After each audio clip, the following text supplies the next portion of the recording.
Masih bersama saya Rahayu Japar, pemirsa, dan kembali kami sampaikan berita Mataram hari ini. Unjuk rasa tolak hasil seleksi P3K di Lombok Barat diwarnai kericuhan. Mencuri emas di rumah polisi, pria di Lombok Tengah ditembak. Jelang pemilu, bisnis percetakan di Lombok Barat banjir pesanan baliho dan poster.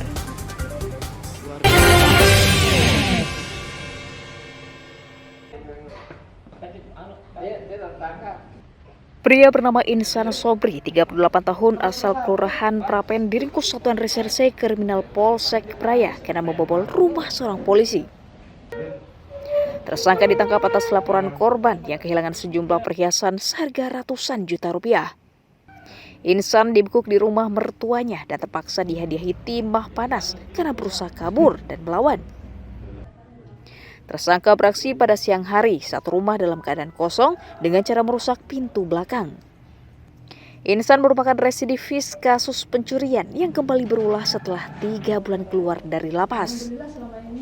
Merusak pintu belakang rumah, dan karena memang sudah berpengalaman karena residivis, jadi sasarannya memang langsung ke kamar-kamar utama yang terkunci, sedangkan kamar-kamar lain yang tidak terkunci tidak dimasukin karena pengalaman pelaku kan di bidang yang sama itu.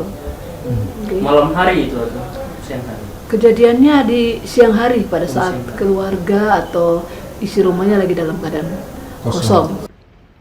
Tersangka dijerat pasal 363 ayat 1 ke-5 KUHP tentang pencurian dengan pemberatan dengan ancaman hukuman 7 tahun penjara.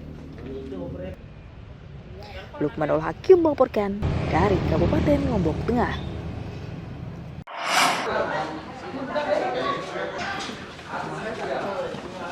Pemuda berinisial BG alias Wawan, 35 tahun, diringkus Satuan Reserse Kriminal Polsek Sandubaya karena menggelapkan sepeda motor bosnya di sebuah toko mebel. Wawan ditangkap usai menggadaikan motor korban di perumahan Lingkar Manunggal, Desa Bajur, Labu Api. Polisi menyita 1 unit sepeda motor sebagai barang bukti kejahatan. Tersangka berpura-pura meminjam motor untuk mengambil uang di rumah saudaranya, namun justru digadaikan.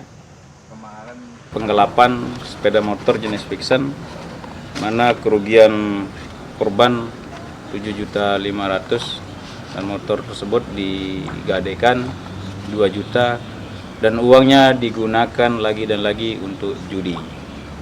Jadi tersangka, kamu udah sering main judi tiap hari? Udah berhenti selama sebenarnya Pak, karena ini dah tunggak ini. Oh, karena tunggakan ya. Alasannya dia gade motor untuk membayar cicilan motornya, tapi digade dulu. Tersangka menggadaikan motor 1 juta rupiah dan dijadikan modal berjudi bola adil. Gimana caranya kau pinjam? Pinjam atau pinjam? Nah terus? Pinjam rencananya saya mau pakai pergi ke KRU. Untuk mau pinjam uang dulu. Nah, tapi karena tidak yakin dapat minjem uang, ya digade. Ya gade berapa? 2 juta. Uangnya untuk apa? Untuk main. Main apa? Judi. Ya. Wawan dijerat pasal 372 KUHP tentang penggelapan dengan ancaman hukuman minimal 4 tahun penjara. Awaludin melaporkan dari kota Mataram.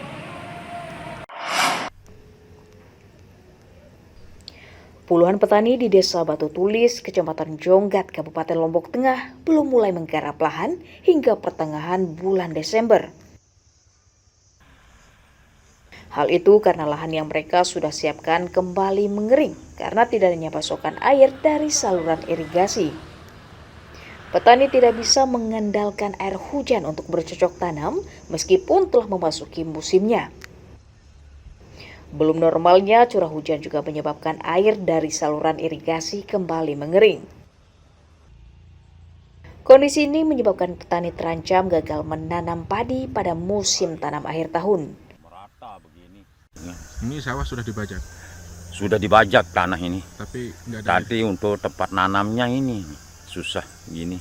Kering ya? Kering, tanahnya kering gini kan. Sudah 1 bulan mengering gini. Oh sudah 1 bulan? Iya. Nah, terus benihnya gimana Mak? benihnya ini sudah bagaimana kita mau tanam gitu kan, itulah anunya kan, harapan saya sebagai petani itu kan supaya airnya gitu. Petani berharap pemerintah daerah membuka saluran irigasi agar mereka bisa segera menanam di lahannya. Benih ini airnya panas. Lukmanul Hakim melaporkan dari Kabupaten Lombok Tengah.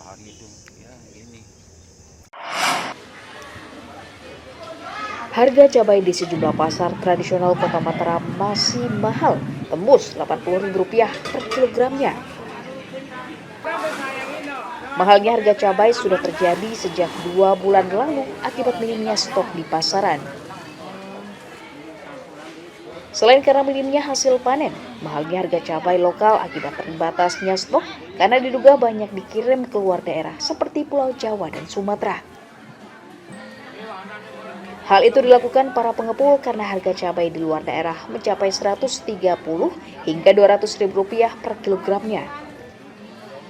Jadi cabai kita tuh memang masih produksi banyak dan memang harus dikirim ya, karena nggak mungkin kita habiskan sendiri. Memang harus dikirim keluar dan kita memang provinsi-provinsi lain juga melakukan pergerakan yang sama untuk melakukan penanaman cabai. Karena yang membutuhkan ini provinsi-provinsi dengan jumlah penduduk yang besar seperti itu ya. Dan NTB masih mensuplai cabai untuk beberapa provinsi tersebut.